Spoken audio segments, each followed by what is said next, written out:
सभी समाज के लोग एकत्रित होके कथा में सहयोग दे रहे हैं।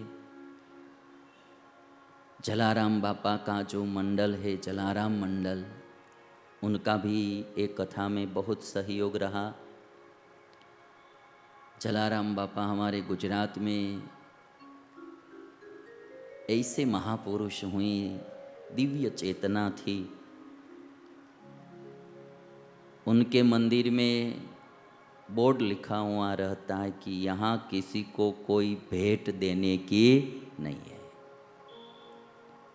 दान पेटी, जैसे मंदिरों में दान पेटी होती है, तो वीरपुर गांव में जलाराम बापा का प्राकट्य हुआ था, तो वहाँ कोई प्रकार का अनुदान नहीं लिया जाता है। सभी लोगों को भोजन खिलाया जाता है। बहुत प्रकार की सामाजिक सेवाएं भी उस संस्था के द्वारा होती है।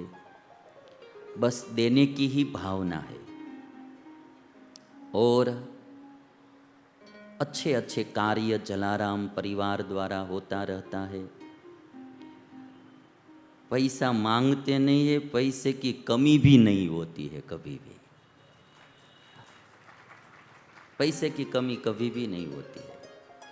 अच्छे अच्छे कार्य पूरे भारत भर में जहाँ कहीं भी जलाराम भक्त लोग रहते हैं, अच्छे कार्य करते हैं, सेवा के कार्य करते हैं। तो एक बार हम हमारे जलाराम बापा को भी ताली के नाद से बधाई देंगे। एक महापुरुष, एक दिव्य चेतना ने कितना बड़ा कार्य किया।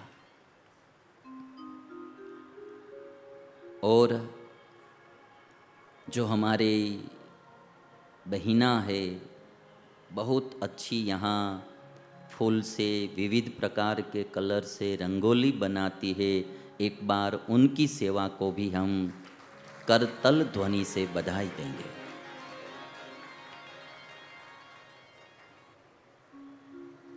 अद्भुत कला है और इस कला को परमात्मा को प्रसन्न करने के लिए उपयोग कर रहे हैं।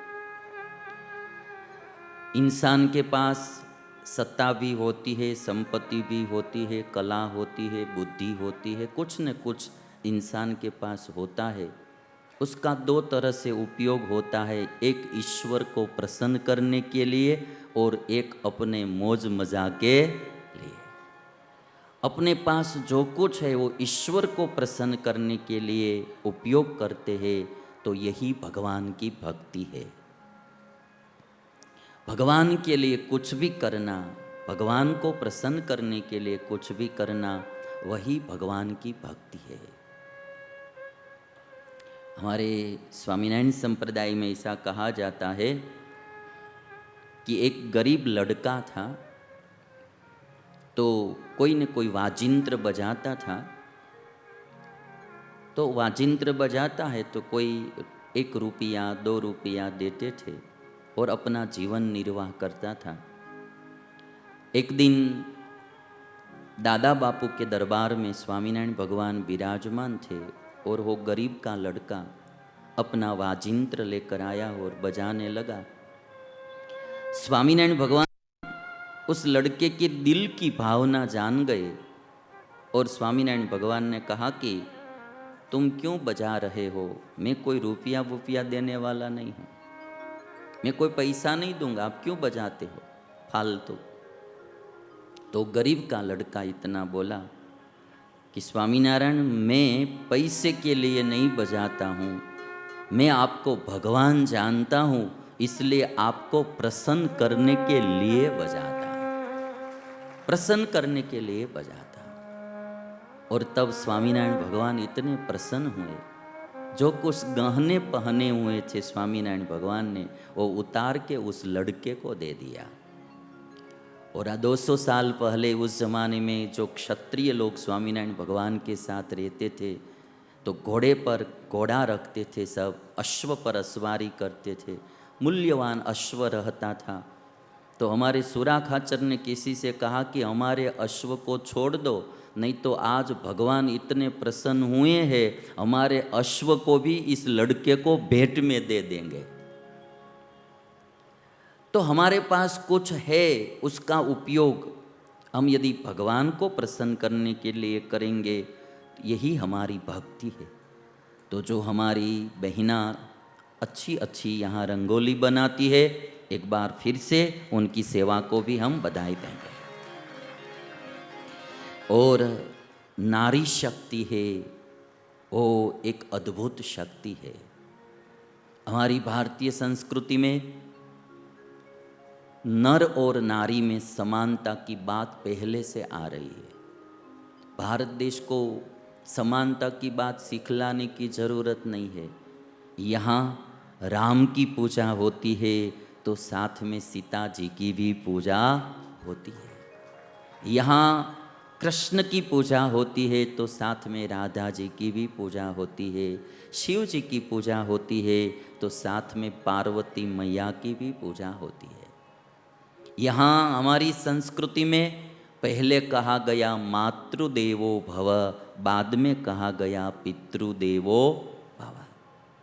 नर और नारी दोनों एक ही गाड़ी के पहिए हैं, एक ही रथ के दोनों पहिए हैं। दोनों का समान योगदान इस संसार चलाने के लिए रहता है।